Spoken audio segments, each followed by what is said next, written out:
Hey, I got the cue. How's it going, everybody? It is 7 p.m. Central Time, and you know what time that is. It's time for Kicking It with Koz here on WTF Nation Radio. WTF Nation Radio is the voice of U.S. Army WTF moments.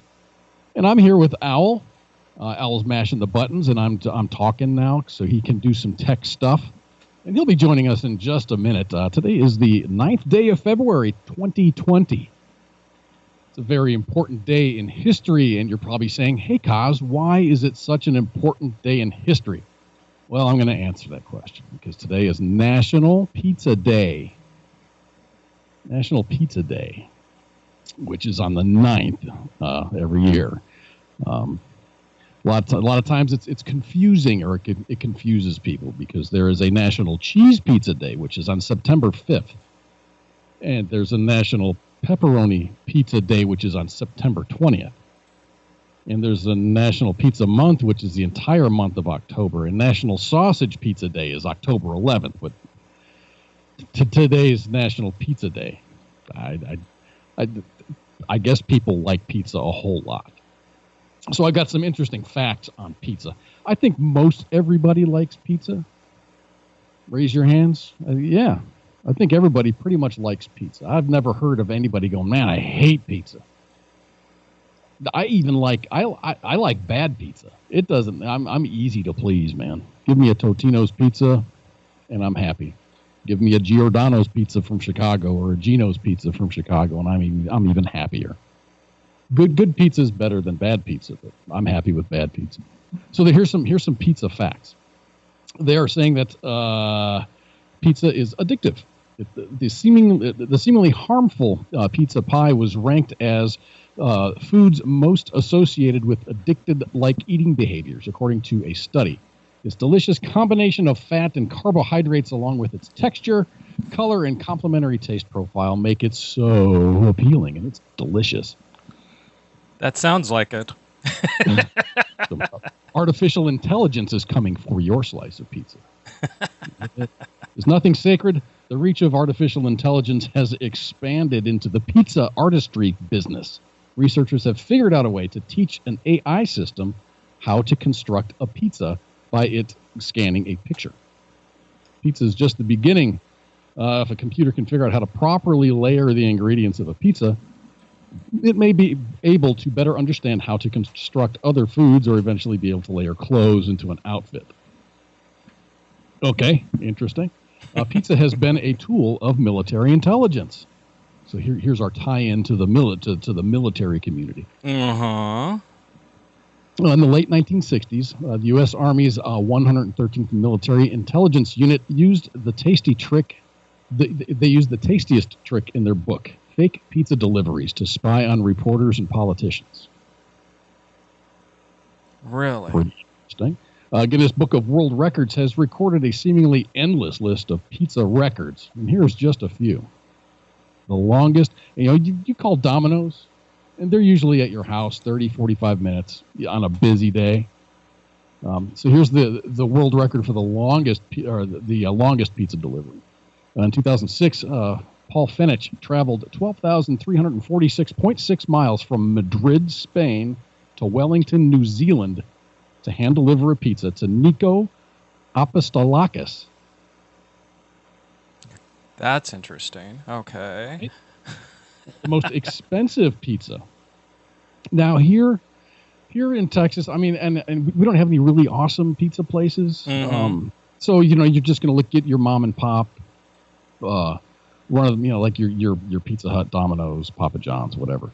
So if you get the biggest, baddest pizza, you probably end up spending $20-$25 for a loaded pizza. So the most expensive pizza that is commercially available is topped with white Stilton cheese, French foie gras, truffles, 2 types of caviar, edible 24-karat gold leaf, all on a bed of black squid ink dough. My mouth is watering right now. This pizza will cost you, in U.S. dollars, about $2,700. Yikes. You can get it at Industry Kitchen in New York, just in case you guys were wondering. Oh, jeez. The highest altitude pizza delivery on land. If you can make it to the top of Mount Kilimanjaro in Tanzania, you might be able to persuade Pizza Hut to deliver a victory meal for you there. And they've done it before. In 2016, the general manager of Pizza Hut Africa, his name is Randall Blackford, and a group of employees led by experienced guides trekked to the summit of Mount Kilimanjaro with a pepperoni pizza in tow.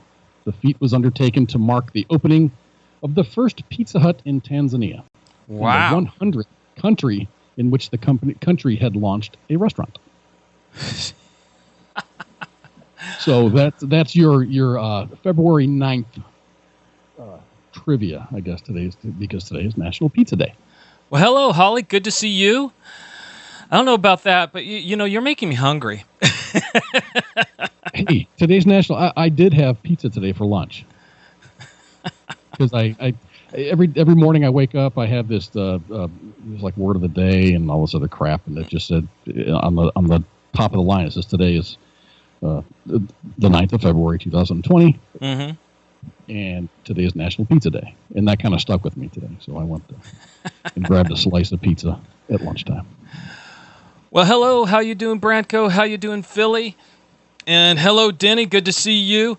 Oh, before we forget, for those of you, please let everyone know. Today we have Denny Datona.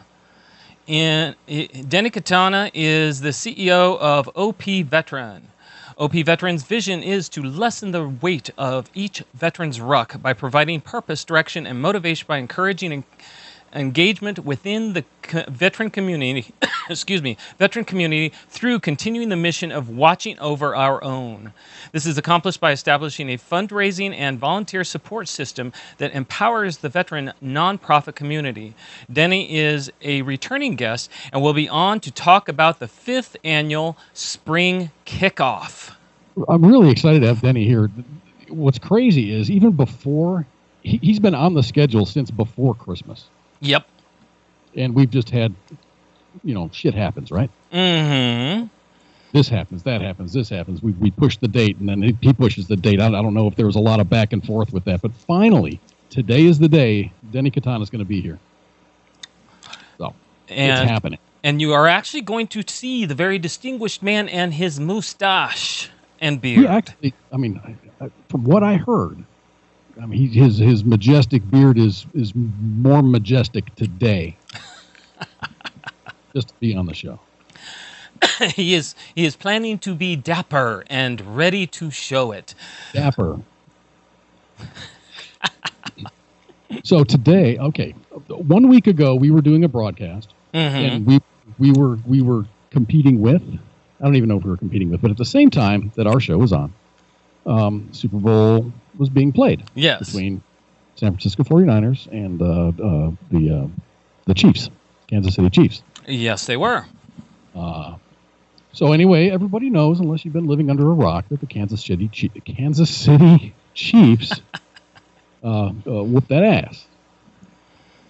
And nothing tastes better than patience, except for maybe whiskey. Okay. Thanks to the Chiefs' Super Bowl victory, a man in Kansas City finally got to crack open a bottle of whiskey that he has been saving. But this wasn't just any bottle of whiskey, however. The bottle was a 50-year-old limited edition from a local distillery, which had been bottled to celebrate the Chiefs' victory in Super Bowl IV in 1970. Really? Yeah. Wow. To make it even more special, Mike Lloyd received the bottle from his late father-in-law, Milton, who passed away 5 years ago. Oh, jeez. Well, it says 5 ago, so I'm going to say 5 years. It may be 5 months. It could be 5 days. I don't know. Mm-hmm. Lloyd credited Milton with introducing him to the Kansas City Chiefs and the rest of football. Lloyd originally spoke about the bottle last month when he told the news outlet that he planned on opening it if the Chiefs won the big game. He also explained that he and Milton grew close to watching the team play on Sundays going back to the late 80s.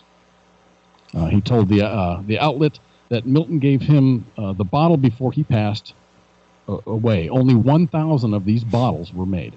Wow. It's the McCormick Straight Bourbon Whiskey. Nice. 1,000 bottles were made to commemorate the team's 1970 Super Bowl victory. After the Chiefs won this year's Super Bowl, Lloyd kept his word, and he had 30 people gathered at Ameristar, a sports bar in Kansas City. Nice. They cracked open the bottle, not just to celebrate the victory, but also in Milton's memory. Amerisports reportedly provided Lloyd with a brand new bottle that he can open the next time the Chiefs win the Super Bowl. Really nice. That's a pretty cool story. That is really cool. That would be nice. Oh yeah. Something you want to be invited to. Hello, Bailey, Holly, Bailey, Ross. Goodness, we got all sorts of the crowd showing up tonight. Good to see y'all. I see OPveteran. He's an Operation Pizza Veteran. OPveteran. Yeah, I was going to say, we're making me hungry by all this pizza talk, and gee, the wife is away. Order a pizza, man. Oh, order a pizza. Easier said than done. Oh, you're not allowed to eat pizza, are you? It's a little too late for me to eat at this moment, and I don't think anybody would appreciate me bringing in pizza and eating it in front of everybody. Oh, come on. So, we are in the midst of, this coronavirus is still blazing through China, and I've got some like real-time data here, which is kind of cool. It makes me kind of feel important. Okay. So far, there's 40,553 infected people on the planet. Wow. That have been reported. Of those 40,553, 6,494 are in serious or critical condition. 910 people have died, and 3,324 people have recovered. So you're looking at about a 2.25% mortality, which isn't that high. China's got 40,000. Let me see, 40,171 cases in total. 2,973 cases today. Wow. 97 people died today in China. That's a lot. I mean, it's horrible. Yeah, it's really bad. And that's only what they're reporting. And that's the one thing that has been being brought up is there are people on social media over in China getting arrested for sneaking into hospitals and showing rooms full of just body bags filled with people. And so you have to wonder what really is going on at this point. I did see some video of I don't know how bad the mosquitoes are in your part of the country, but here every once in a while, we got West Nile that comes around every year, and the city will actually do spraying. They'll go through the neighborhoods and spray, especially in the heavily wooded areas or areas like by parks or where water is. And they'll spray. Yeah. And it's just this big fog machine. Well, yeah. I saw one of those fog machines times about 20 going through the streets of whatever town that was in China, just blasting the entire city. Yeah. I don't even think it was Wuhan. It was somewhere. It was definitely China, but it was just this humongous just cloud. This entire city was just covered in this smoke. Trying to that's just it is they tried to keep it into one city, so they actually quarantined the city off, and I guess it's like 8 million people in the city, and they don't know how many people got out before. Yeah, they don't know how many people got out before the quarantine, and they're saying, one, people are in the hospital that they're not accounting for. Two, they don't know who's sitting or who's dead in an apartment right now because people aren't coming out. They're actually telling people stay off the streets. They're doing delivery services for food now just to keep people from coming out. That's a whole lot of people. Yeah, right? I mean, it's It's getting pretty bad over from what they're saying. And now this has personal experience. I have a niece in over in Asia. I'm not going to disclose where. They have at this point shut down the school, and they're not even in China. Let's see.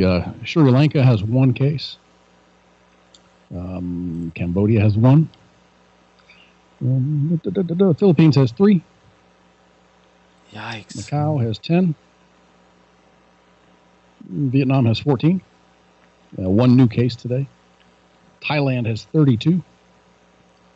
10 recovered. Only 1 person in Thailand is on the severe list. Hong Kong has 36 total cases, 10 reported today, and 1 of those has died.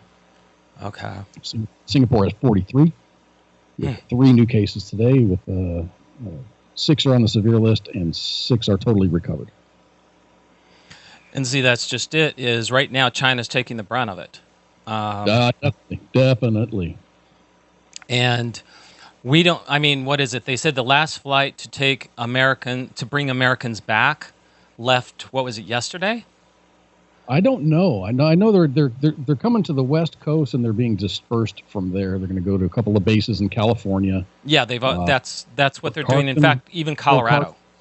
Fort Carson is one of the bases, and Travis Air Base is another one. Yeah, but they've been doing that. Nevada was one of them actually too. I think.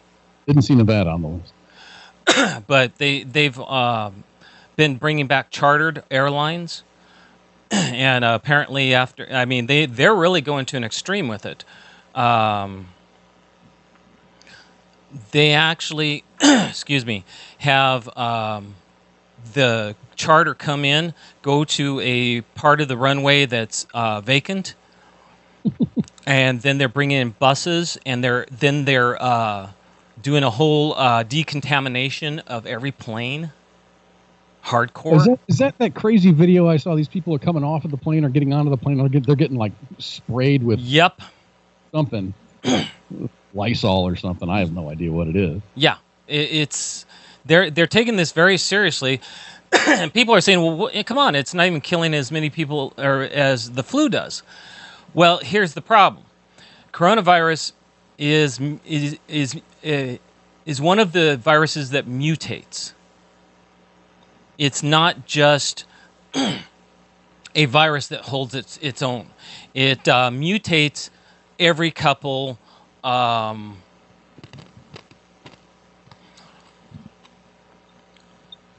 couple transmissions, it changes up. Yeah, it mutates every couple cycles. I saw it's kind of like a breakdown of this virus, and they are assuming, and they're not really believing what China has said, because first it was a snake, and then it was another animal, and then it was like pigs. And there's video of them just putting pigs in this big old pen and then just like setting them on fire. Yeah. So who knows what the origin of this thing is and who patient 0 is? But they're sure that it is a animal to human. Mm-hmm. And they say the problem with human or from animal to human illnesses is your body has never been exposed to that. Exactly. Disease before, so your body doesn't know how to fight it. Exactly, and then it modifies itself to survive in the human body. This virus does, and it changes, it mutates, and it goes to somebody else, and it changes ever so slightly. One thing that was very interesting is that during the analysis of this coronavirus, that it had HIV markers in it. So for some of the treatments, they have been using HIV medications along with like a Tamiflu or something like that, a regular conventional medicine coupled with this HIV medicine. And I don't know what the pool of patients was, but they were pretty much out of the woods within about 48 hours. Nice. So I think that was an epidemiologist from from India found that. Huh. I think it was an epidemiologist from India found that, just looking at the disease, that it had the same markers that HIV does. Yeah. So they started using HIV medication for it, and it seems to be working in those cases. Well, now what we're talking about, we're talking kind of about everything. Right now we're talking about the coronavirus. And kind of, we things that don't always get covered, we talk about here on Sundays. And the coronavirus isn't really getting the attention it should get because right now, I both Koz and I agree, it's probably being very under covered in China as far as, and we're pretty sure that the numbers aren't real, that it's probably a lot more have died and a lot more have it than they're saying. And at this point, the fact that my niece, and she doesn't live in China, she works as a teacher in a private school for where they teach music, and they actually closed down the school. So that's kind of an indicator because she's not in China. She is on an island.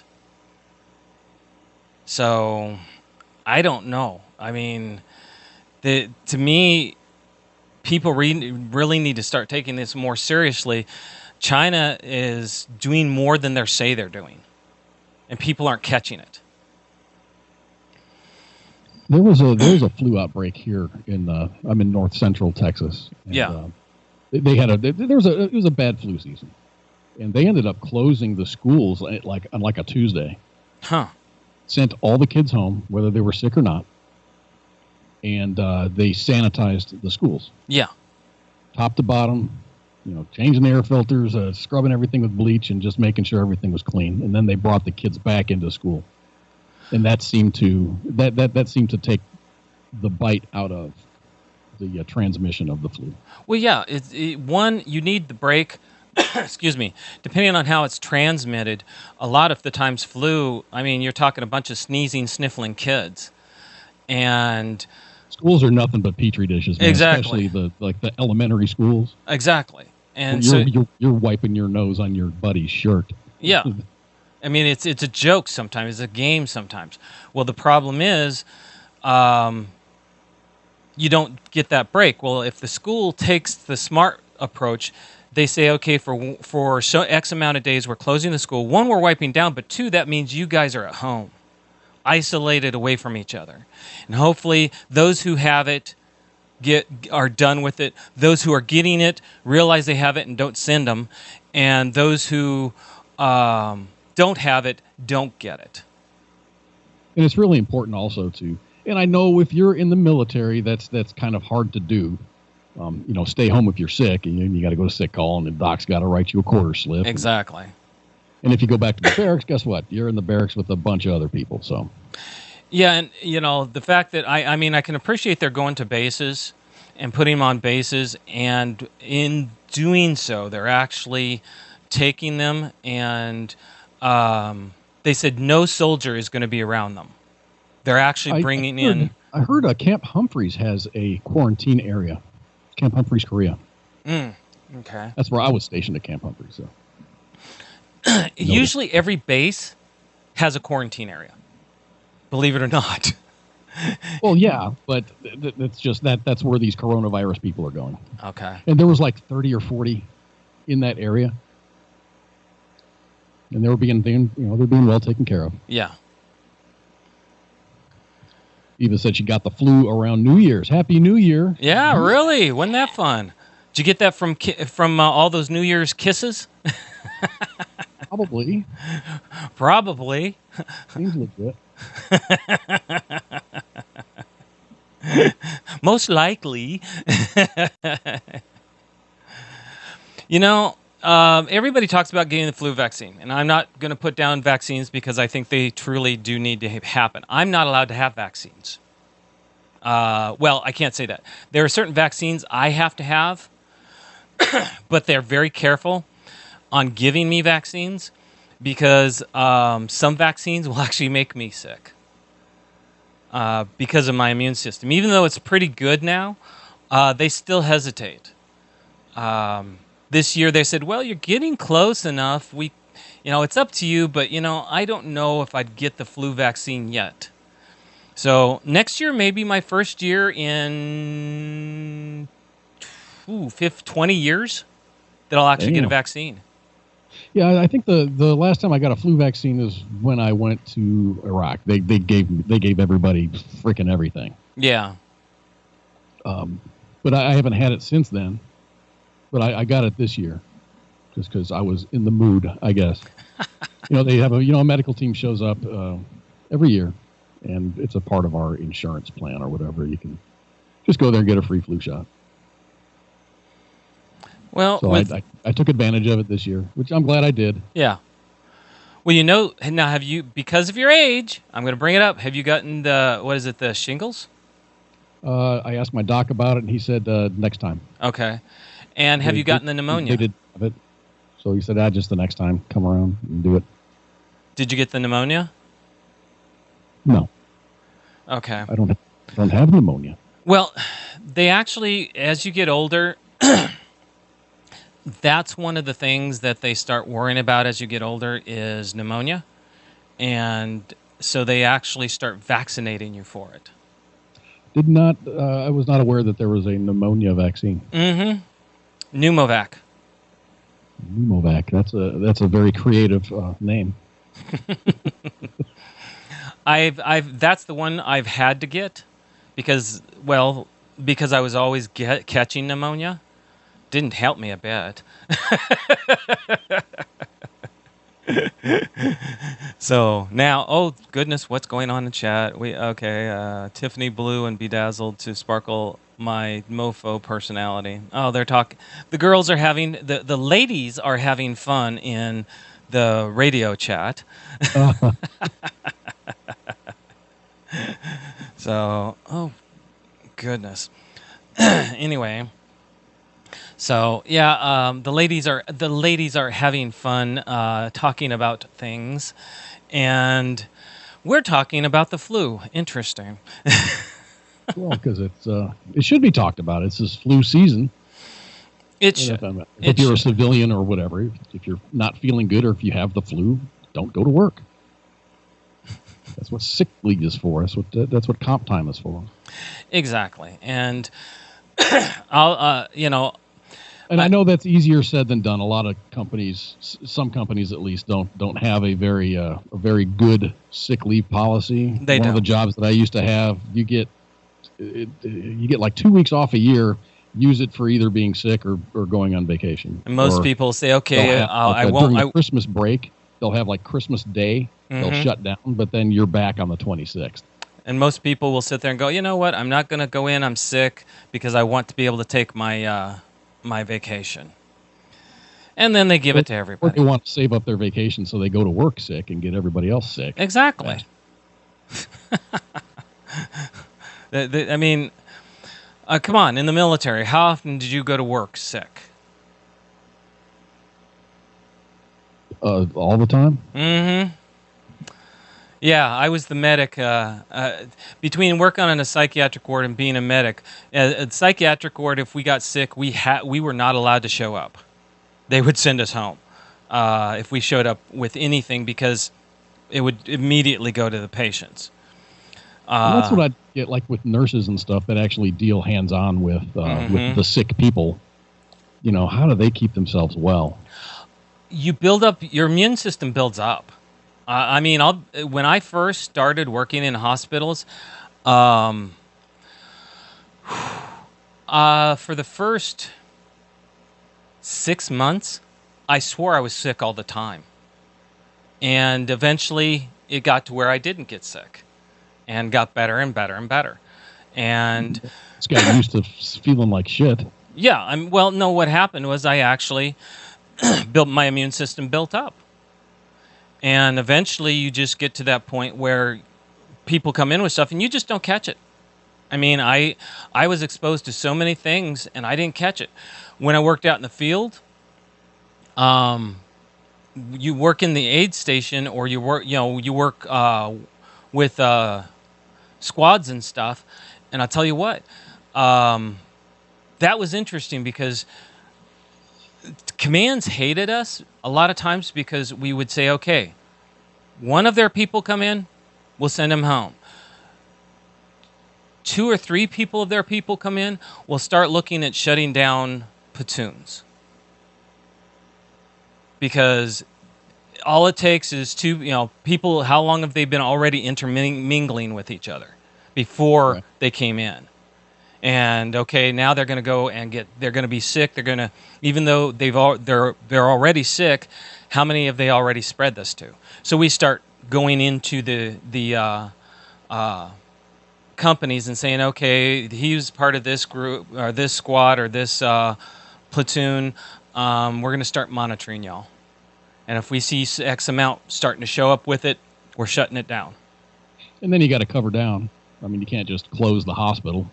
No, we don't close the hospital. In other words, we're talking out in the field or out in field units, gotcha. When they're in garrison and stuff, or gotcha. even when they're out in field. If we start seeing it, that's what we're supposed to do is shut it down. Because if you don't shut it down, it spreads like wildfire. Because especially when you're in the field, your immune system is stressed from the environment of being in the field and not taking showers and stuff like that.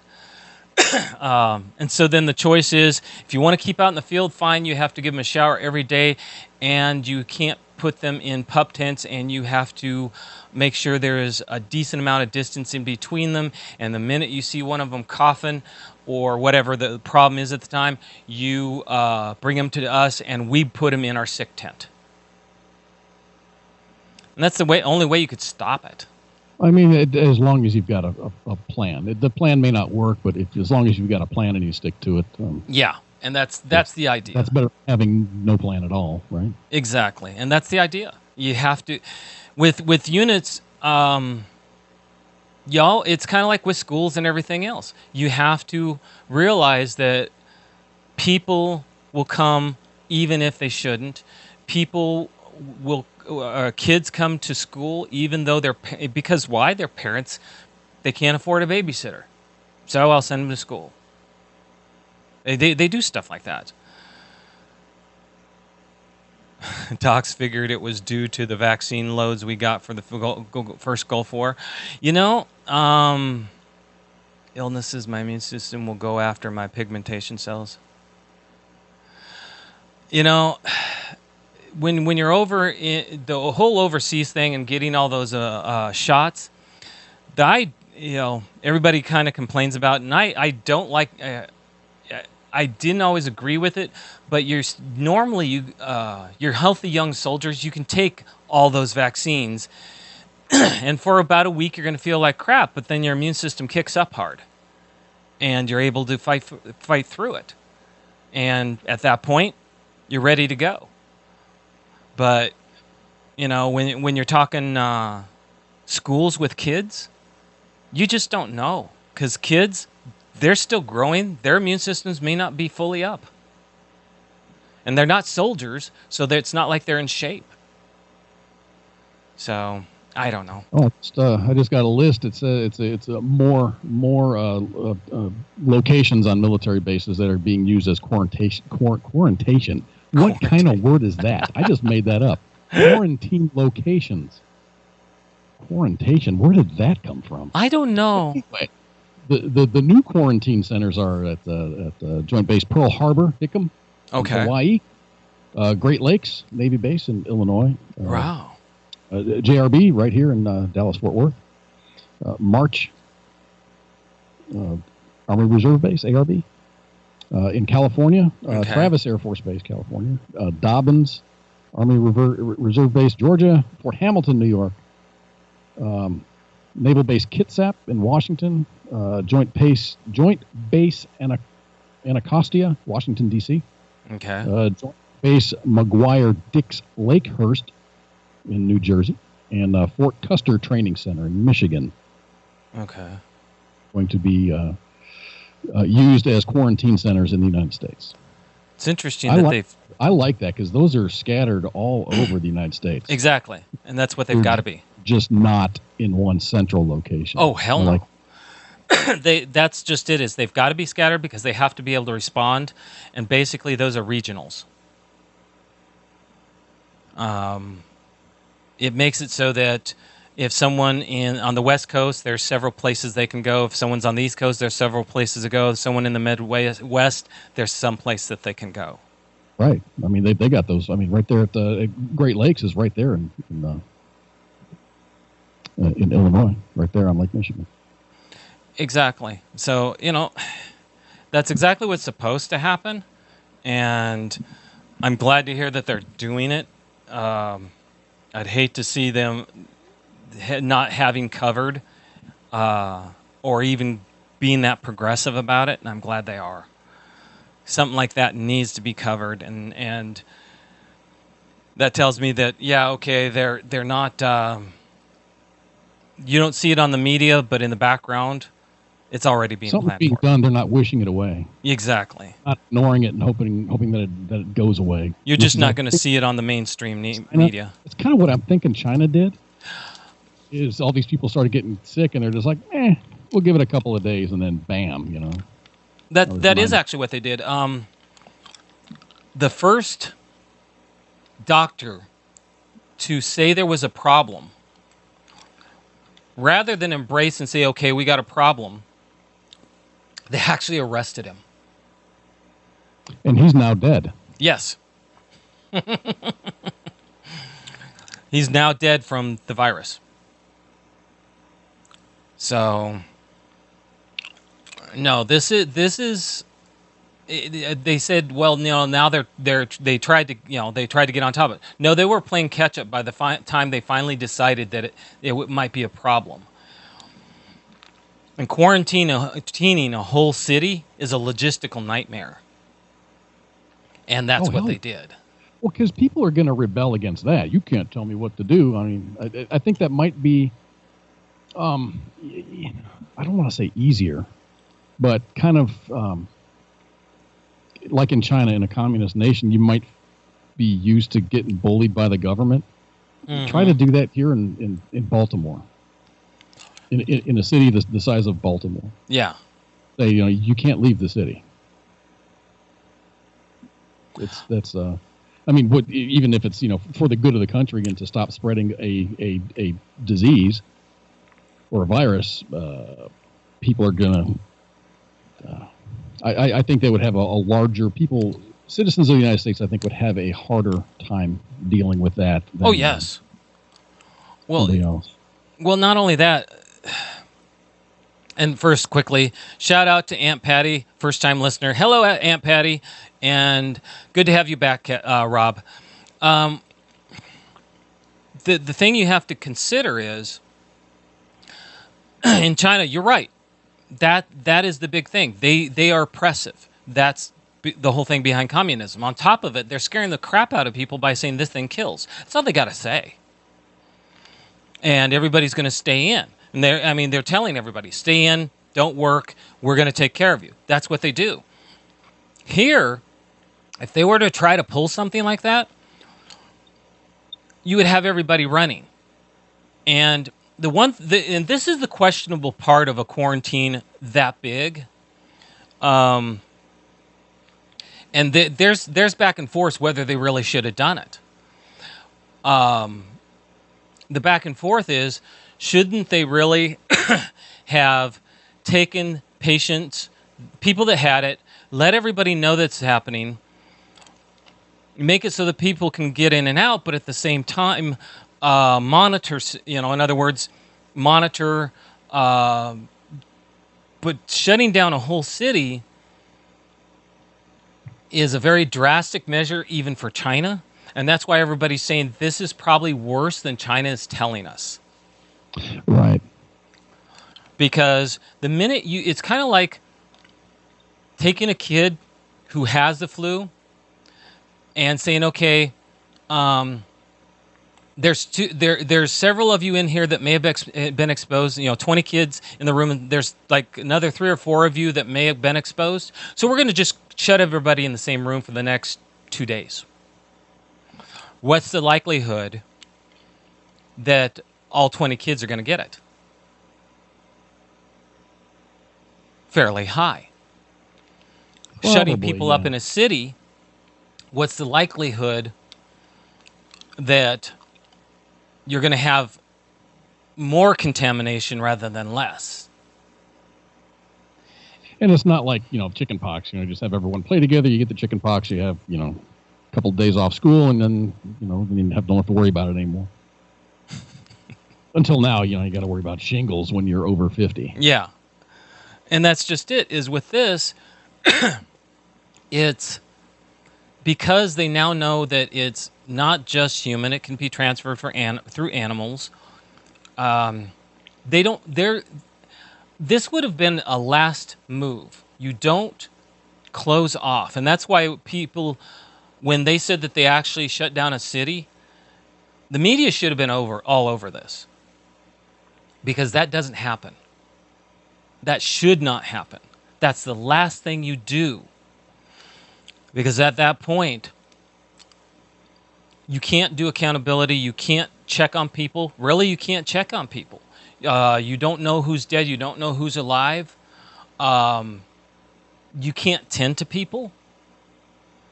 It becomes a nightmare. Right, in total right now, there's been 910 deaths with this novel coronavirus, 2019 nCoV.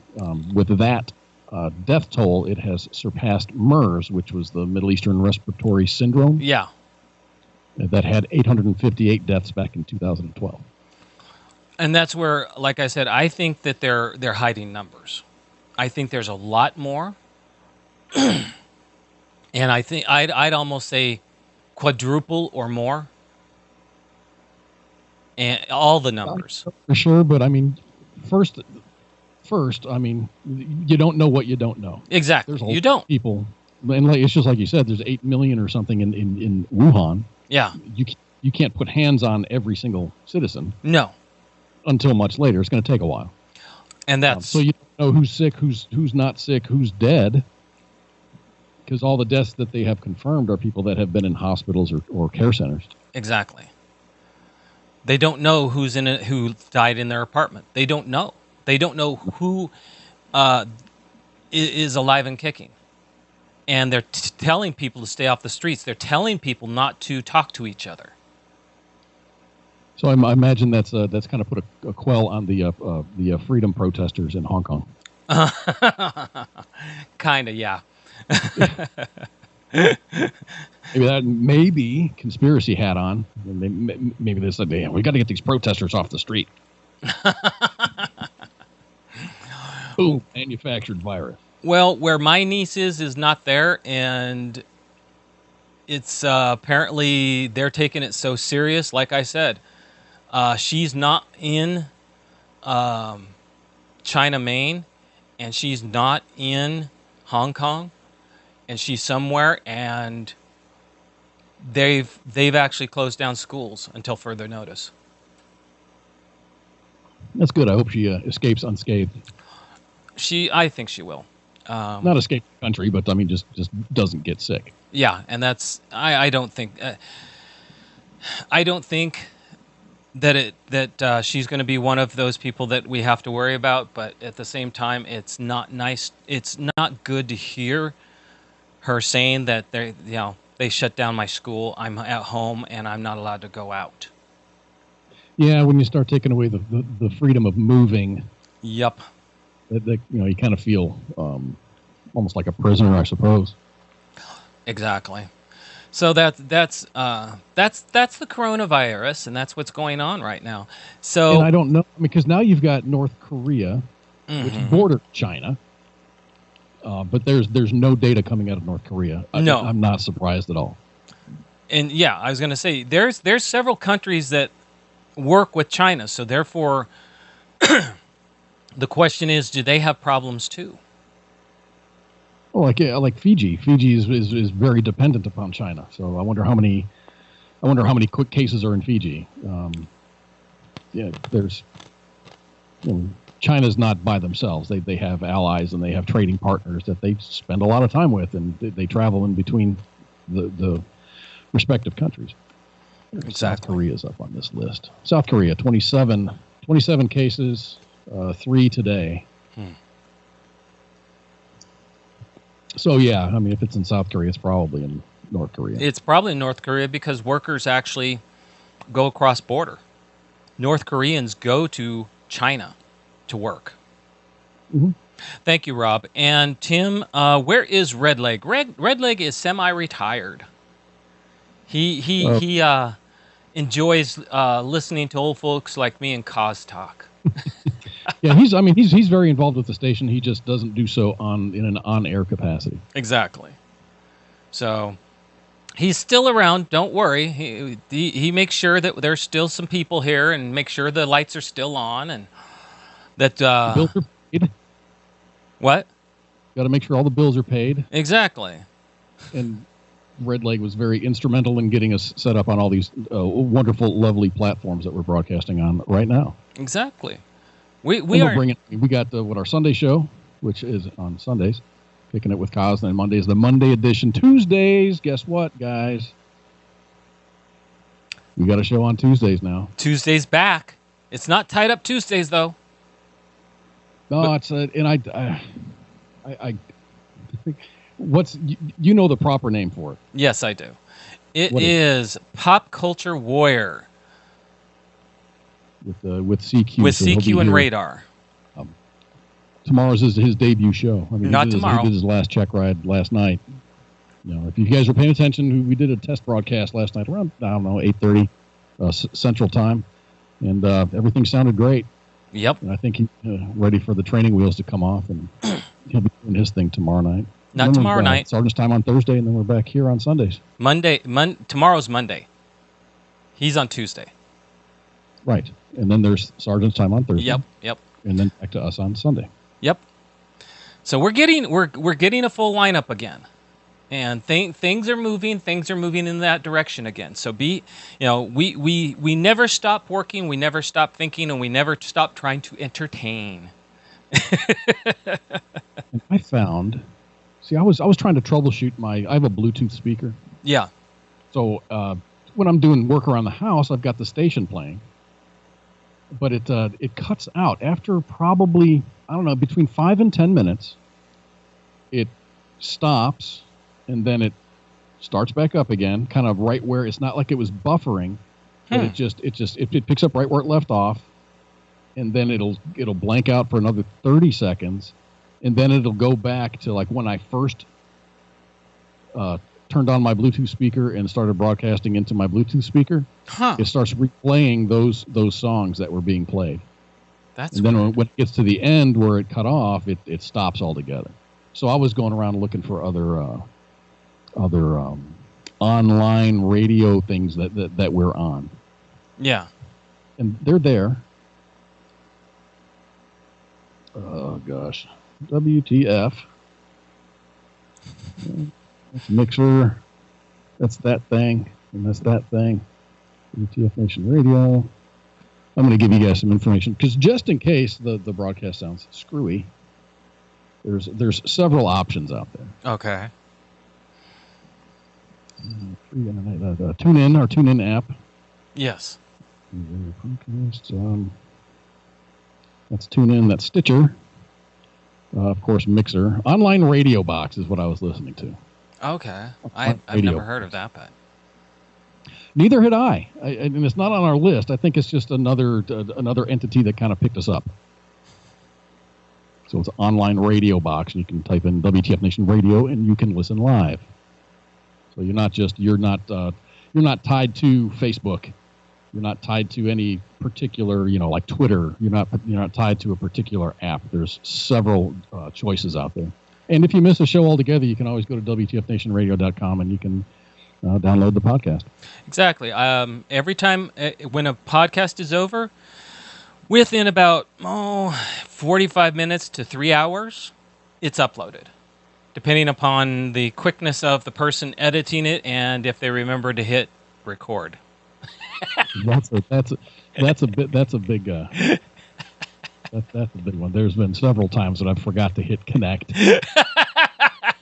Go through an entire damn broadcast. I'm like, well, shit. Uh-huh. And then it's just a lot of work to rip it off of YouTube or take it off of Facebook or any of the other mitigating steps that we have to. But we will do it just because we want you guys to have it. We will do it. So it does get put up. Don't worry about that. So if you want to hear a podcast incomplete, all you have to do is go to WTFnationradio.com and go into the podcast and download them. You will see every podcast that we do. Again, we're getting a full lineup again, and it's going to be expanding. So you will have a chance. Guess what happened this weekend? What happened this weekend? Well, last weekend was the final weekend of the NFL season. This weekend here is the first weekend of the XFL season. Oh. Yeah, the indoor. It's just different. I'm not sure exactly what the differences are. Oh, lots. We actually have a team up here. Yeah, we have one here. The Texas Rangers baseball team. They're building a new indoor stadium, like right next door to the old ballpark in Arlington.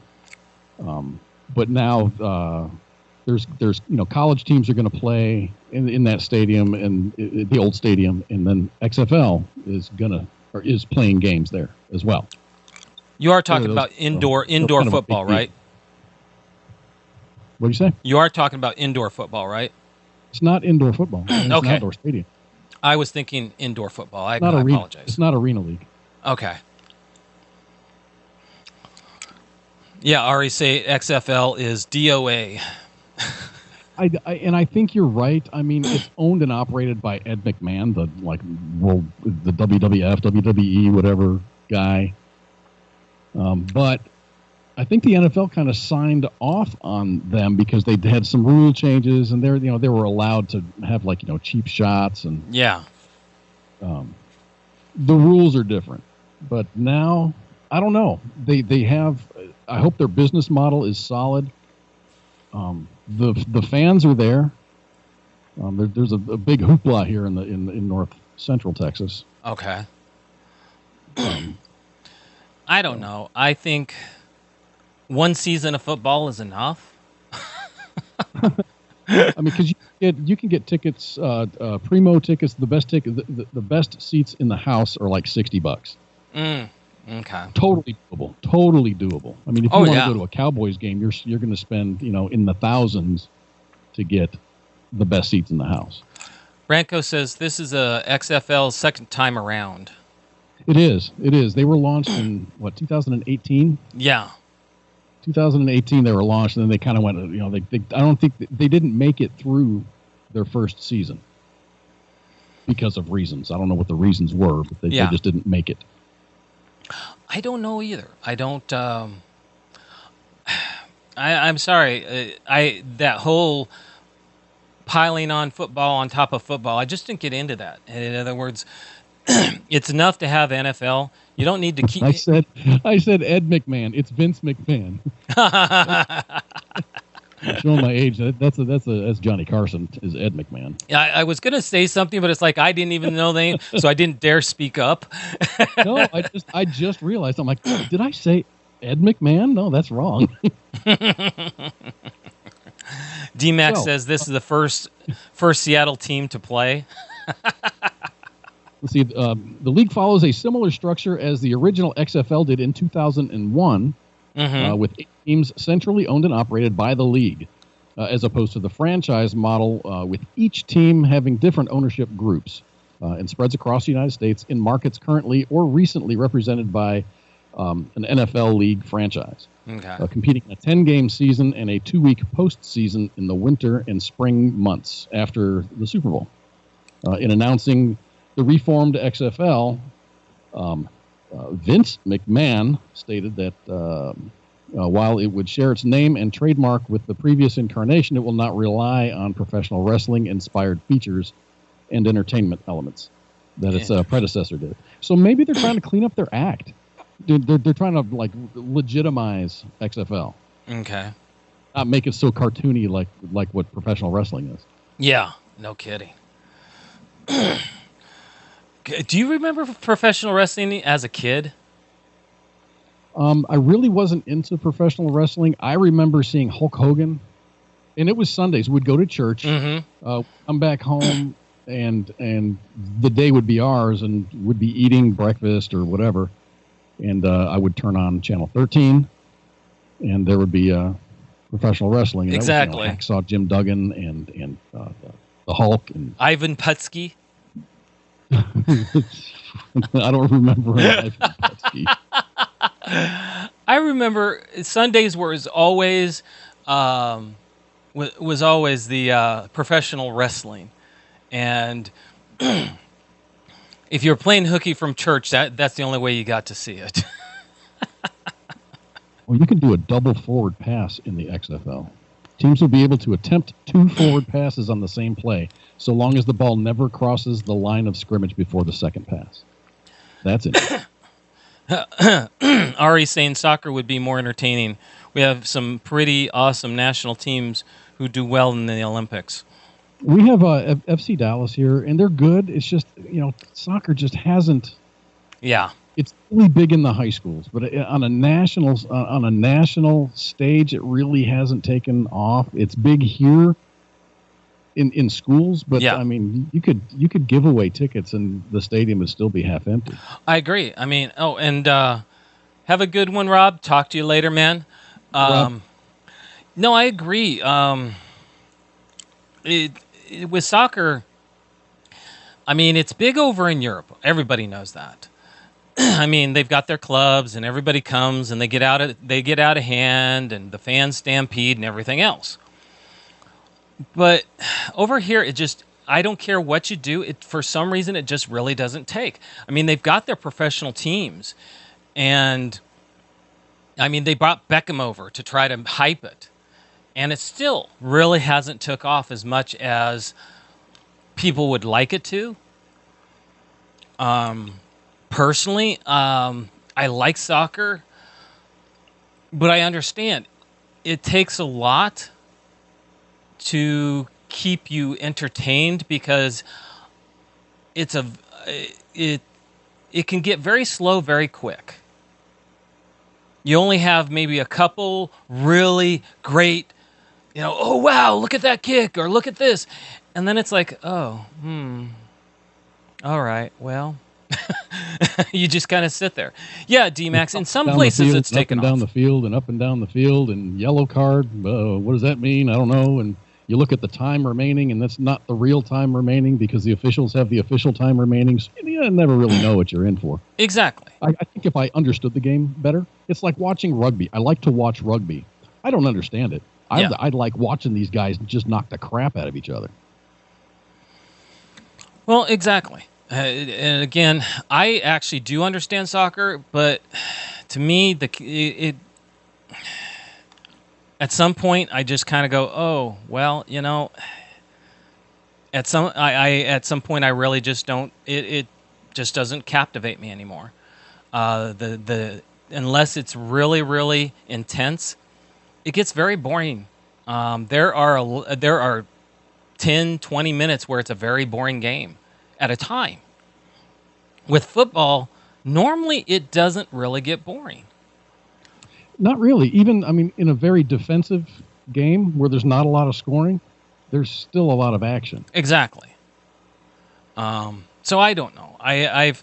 For sports, I actually, when I was over in Europe, they tried many times to bring American football over there.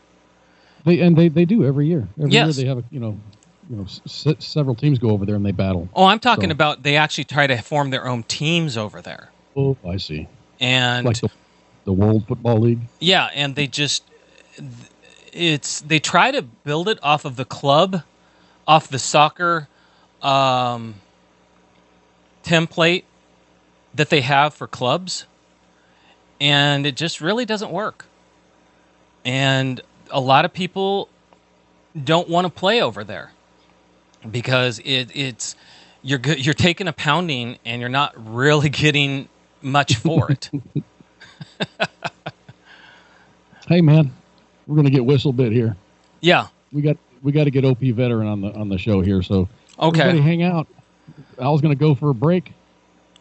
Yep, and, yep. When we get back on the air, OPveteran's going to be here with all his bearded gloriousness. So, okay, everybody, I'm going to go ahead and take a 10-minute break. Everybody, go do what you got to do. Smoke them if you got them. When we come back, I'll be pulling in OPveteran. Mr. Koz is going to go have himself a nice walk with his dog and a dinner, and then he's going to bed. Yeah. So, all right, everybody, we will see you in 10. I'm going to fix a typo you've got in the description. All right, everybody. Shots. See you next week.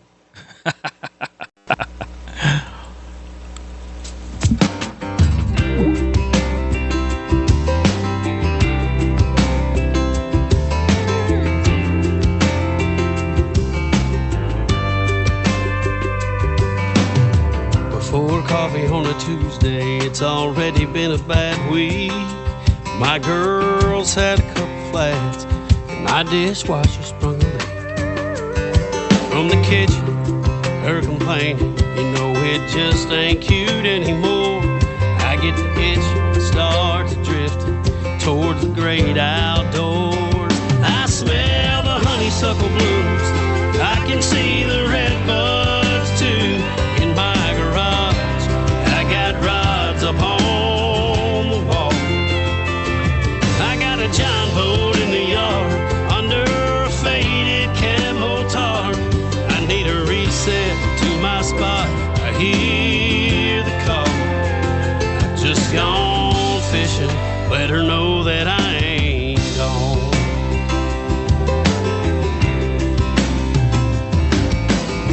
Junk mail don't come out there. My phone won't ring. The only thing I want to hear is my reel with a big one on a string. That large mouth don't talk at all, and my weight just sinks away. Set him free, bring him home. The one decision I gotta make. I smell the honeysuckle blooms, I can see the red buds too. In my garage, I got rods up on the wall. I got a John boat in the yard under a faded camo tarp. I need a reset to my spot. I hear the call. Just gone fishing. Let her know that I ain't gone. I got my tackle box in the front seat and my best friend in the bed. Don't come looking for me, 'cause I ain't coming home till long after that sun sets. I smell the honeysuckle blooms, I can see the red buds too. I got the rods in my garage down on the wall. Threw my John boat in the truck, filled my camo cooler up. I hit the reset, hit my spot, and heeded that call. I just gone fishing, let her know that I ain't gone. No, I ain't gone missing, I've just gone fishing. Let her know that I ain't gone.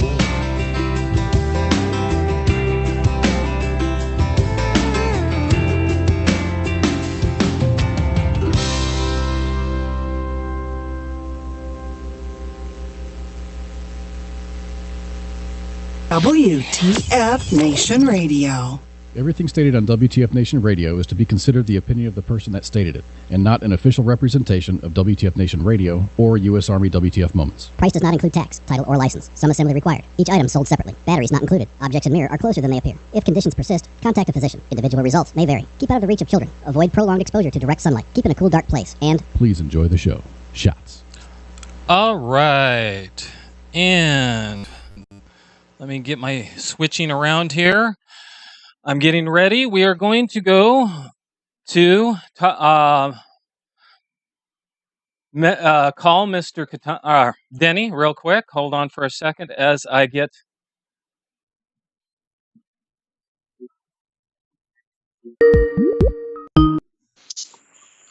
Hello. Hey, what's up, man? I'm doing fine. How about you? Good. I'm gonna close my door. Okay. You gonna be able to put me up on screen? Or you Oh, gonna? my bad. I didn't put you. No, I put mean, you are on you video. gonna put yourself on camera? There we go. There we go. Yeah, I just didn't push the button. All right, there we go. And here we go. Sweet. There you go. All right, everybody. We have Mr. Denny Katana from OPveteran. Welcome, Mr. Denny. It's good to see you. What's going on, man? And hopefully you're ready to tell everybody what you are about, what your organization is about, and of course, always we want to know something about you. Sure. Denny is a repeat guest. He's been here many times. This year, we're getting ready to kick off the 5th spring event. So I want you to go ahead and, if you would, go ahead and start explaining that so everybody understands. Well, first of all, I guess I have to go. For those of listeners this is their first time hearing about you, what is OPveteran about? So, OPveteran, and it'll kind of tie into the story behind the spring kickoff. OPveteran is about lightening the ruck of veterans by providing them a post-service mission again. When we're serving, we have a mission, we have a purpose, we're part of something larger than ourselves. We get out, we lose that. We lose that mission, that sense of purpose, that sense of self-identity, right? Yeah. 2012, hey, May 18th, I'm Staff Sergeant Datona. May 19th, I'm Denny. Well, who the hell is Denny? I haven't been Denny in 19 years, right? So who is that guy, right? Exactly. And losing that sense of self, I mean, that's huge, right? And that's, that loss of sense of self, loss of purpose, and thinking the best part of our lives is behind us rather than ahead of us. That leads to that sense of thwarted belonging and perceived burdensomeness that leads to suicide, right? So we seek to overcome that by easing a veteran's emotional transition by getting them involved and engaged within the veteran community. That can be, getting them involved with a nonprofit. That can be getting them connected to a veteran-owned business that can maybe mentor them a little bit. But it's all about easing emotional transition through connection and connecting veterans with these things, right? Okay. So go ahead.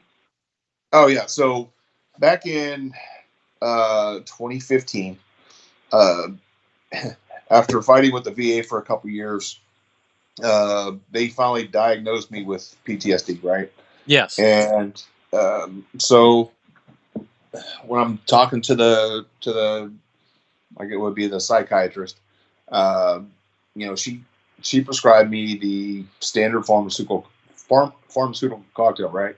Yeah. And I had a friend at the time that he was actually interning with a psychologist. So I texted him the name of the cocktail that I was getting prescribed, and I said, he said, did they prescribe you, a doggone coffin while they were at it? And so he got me to contact this organization called the Corporal Chad Ohlschlager Foundation for PTSD.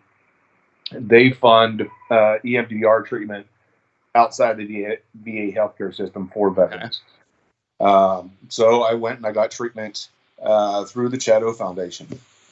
EMDR, basically it helps process the trauma from your frontal cortex back to your long-term memory. Okay. You don't forget the stuff that happens, but you're not reliving it.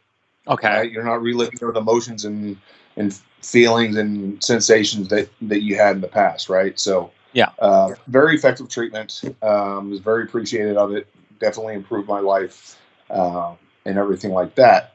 So fast forward about I don't know, 6 or 7 months to the end of 2015, going into 2016. That same person I knew said, "Hey, Chatto's actually depleting their coffers pretty badly, helping all these folks from across the country.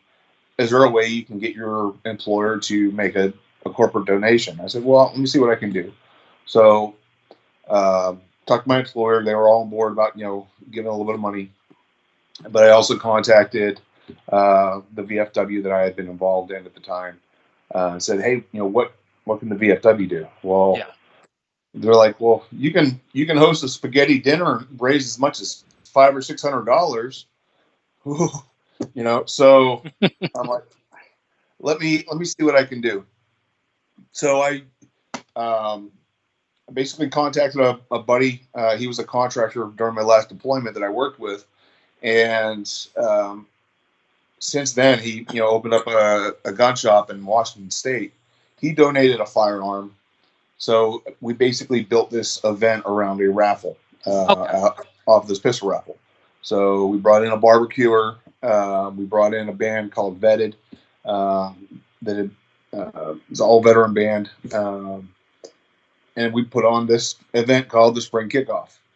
And basically, it was just to give back to an organization that helped me. Right? We were able to raise enough funds for like 77 contact hours of treatment, which is huge. That's really good. So during the networking and everything of that event, I came to learn about a lot of different organizations that I never heard of, in the veteran nonprofit space. Irreverent Warriors, Operation Supply Drop, Make a Vet Sweat. All these are organizations that are, pretty prevalent in the veteran community. I never heard of them. So I kind of was of the opinion that if I never heard of them, there's other veterans out there that didn't hear of them, and so they're not taking advantage of the services that are out there for them. I agree. So that led to the first Vet Fest event, and that was just me. We were bringing together as many veteran nonprofits, veteran-owned businesses that we could to, one, like I said, educate veterans about what services are out there, educate veterans about what volunteer opportunities are out there, because again, being involved and having a purpose again is crucial to mental well-being. I agree. Especially veterans' well-being. And then highlighting veteran-owned businesses, that only serves to build up the veteran community, because they're more likely to hire veterans and more likely to give back to veterans. Yes. So we wanted to do that. So the first event, it was a great event. We had like 47, 48 different vendors out there. Everybody enjoyed it. Everybody had a good time. But one of the things I got over and over and over and over when I was literally Googling veteran nonprofits. Hey, do you want to come out to this event? Blah, blah, blah. Well, this sounds like a great idea. Who are you with? Well, I'm just kind of a dude doing this. So based upon the success of the event and everything, we're like, well, if we're going to keep continuing down this path and doing this work, we need to put a name to what we're doing. Yes. We need to be able to show transparency to would-be sponsors, right? Yes. We just can't necessarily do this on our own and hope for it to grow and grow and grow. So after the first Vet Fest, we formed OPveteran, and it's just grown and grown and grown and grown and grown. So well, I'm glad to hear that. Yeah, last year's Vet Fest, we had over 150 veteran nonprofit service organizations, veteran-owned businesses. We had veteran live music all day long. One of the bands, the Adam Berry Band, he's won Grammys. So, and they were at our event. It's grown exponentially. But every year we select for the Spring Kickoff. We select a different veteran nonprofit that provides services to veterans, and we raise funds and awareness for them. Last year we kind of formalized what we do, rather than just saying, okay, we're gonna do a raffle and a barbecue and all that type of thing. We formalized it a little bit. We started one of our big money makers for the organization that helps keeps us going between events are our shirts, right? Yeah. We don't just do, hey, here's our logo, here's our shirt, give me money, which is nothing wrong with that. But I am, I'm just proficient enough with Illustrator to make me dangerous. So, but we do a custom OPveteran branded shirt for the organization that obviously incorporates their organization and their logo and their mission and everything like that into the shirt. We provide a videographer that we've built a relationship with that creates a 1 minute and I think a 4 to 8 minute documentary for the organization that they can use for marketing purposes. Wow. And then again, we have the raffles, we have the barbecue, which we source the barbecue from a veteran-owned barbecue catering company, Bravo Company Barbecue and Catering. The raffle prizes are sourced from veteran-owned businesses. Our first prize is a Henry Mare's Leg pistol, sourced from R2 Ammo, a veteran-owned business. Second prize is from Blackguard Customs, custom forged Bowie knife. Third prize is a Old Glory wooden flag from Under Arms Woodworking. Okay. And then our musical artists are veterans. Darren McGill, veteran, he's out of South Texas. Yeah. Deanna Wheeler, she's a California transplant into Texas. She has grown exponentially over the last few years. She's actually touring the UK right now. And then once again, the Adam Berry Band's going to be headlining this year's spring kickoff. So it's going to be a great event. So we're definitely looking forward to it, and everything else we have going on in 2020. We're expanding to we're trying to collaborate more and more with a lot of different veteran organizations this year. So we have a lot of different things going on with Irreverent Warriors. We're conducting a retreat program in conjunction with called the Garrison Retreat. Okay. And that's a 4-day veteran retreat that's free of charge to the veteran attendees. That focuses on peer-to-peer support, resiliency training, as well as healthy coping mechanisms.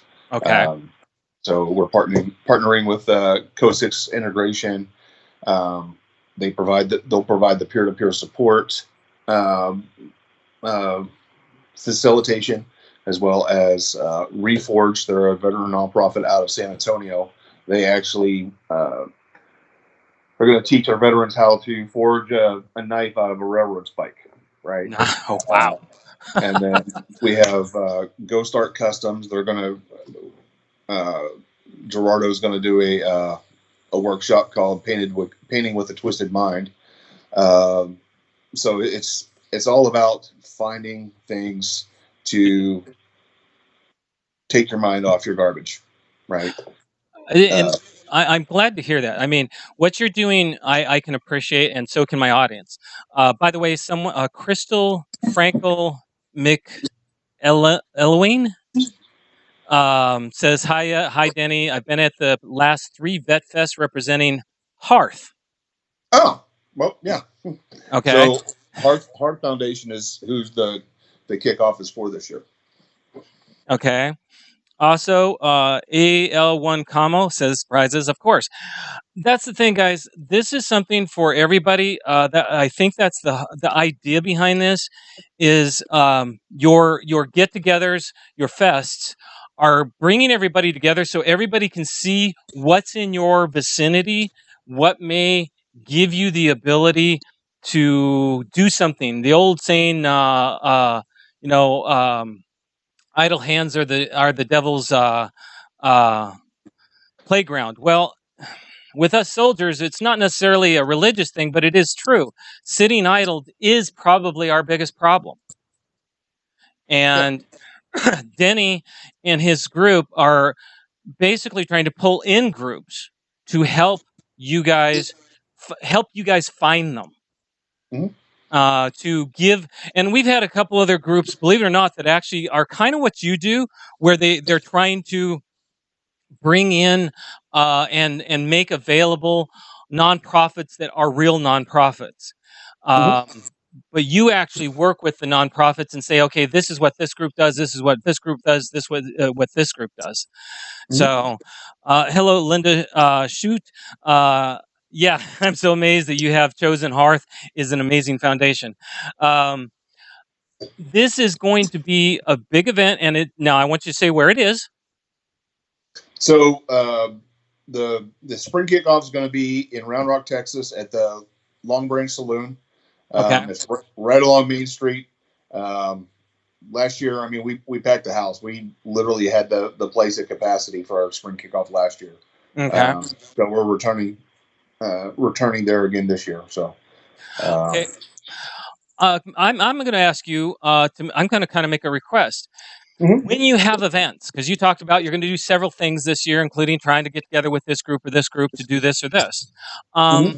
Get a hold of Mom or Spanky and have them post on the main page when your events are and where they are.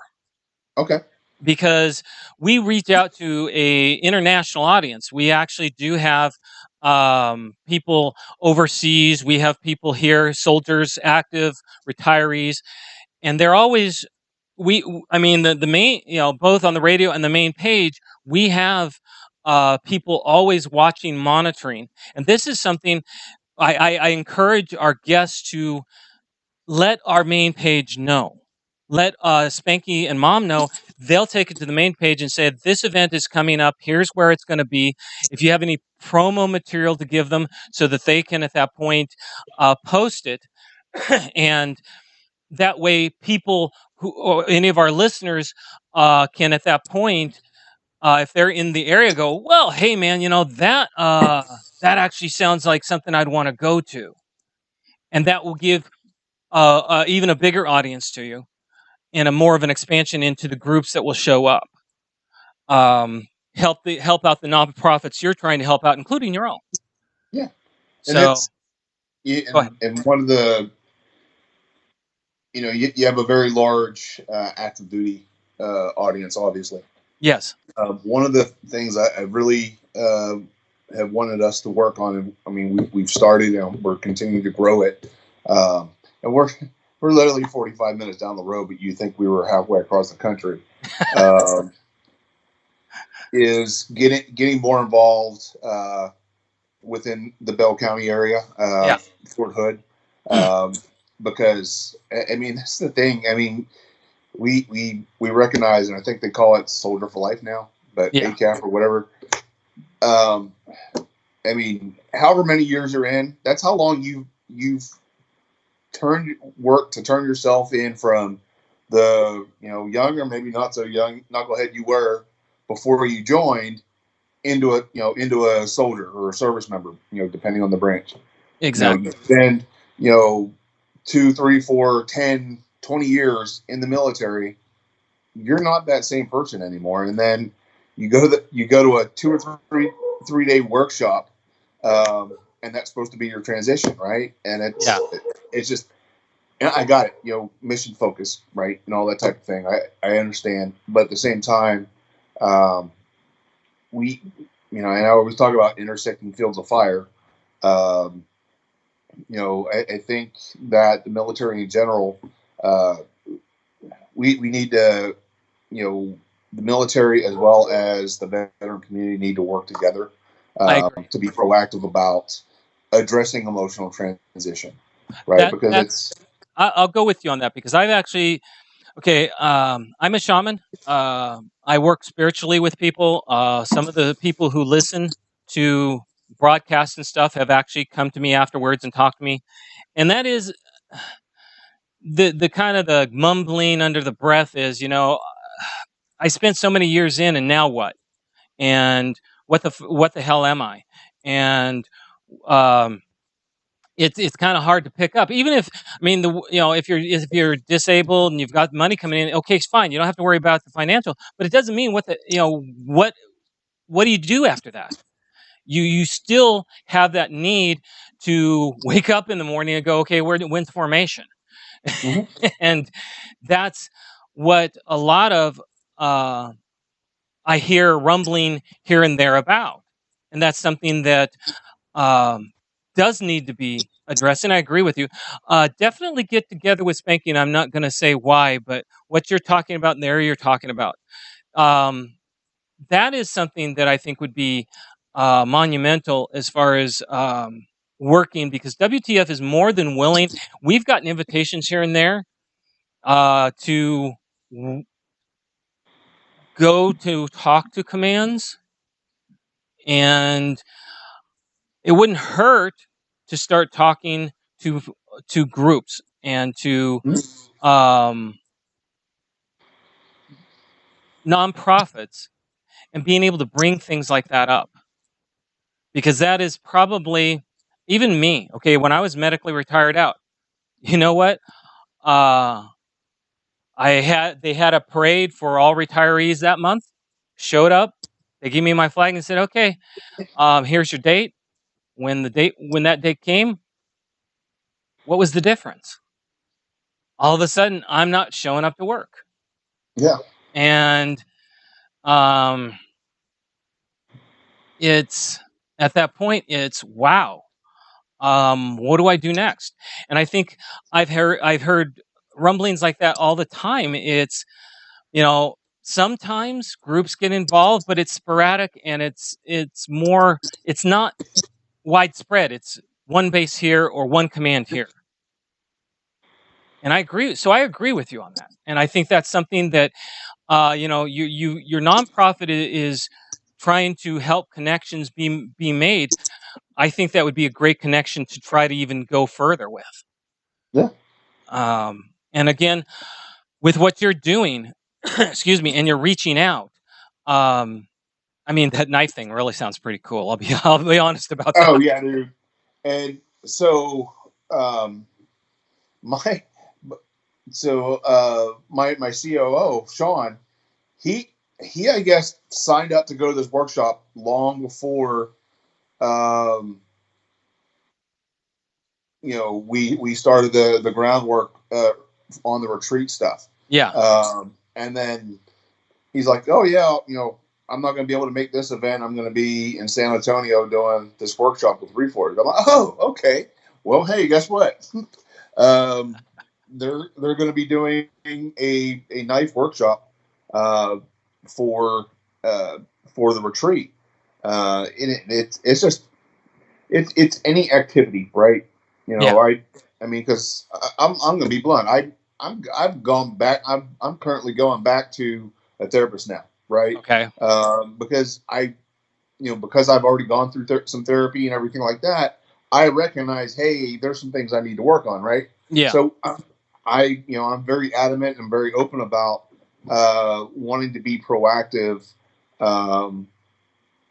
in my mental health, right? So, but one of the things I've said is my mind is always going. Yes.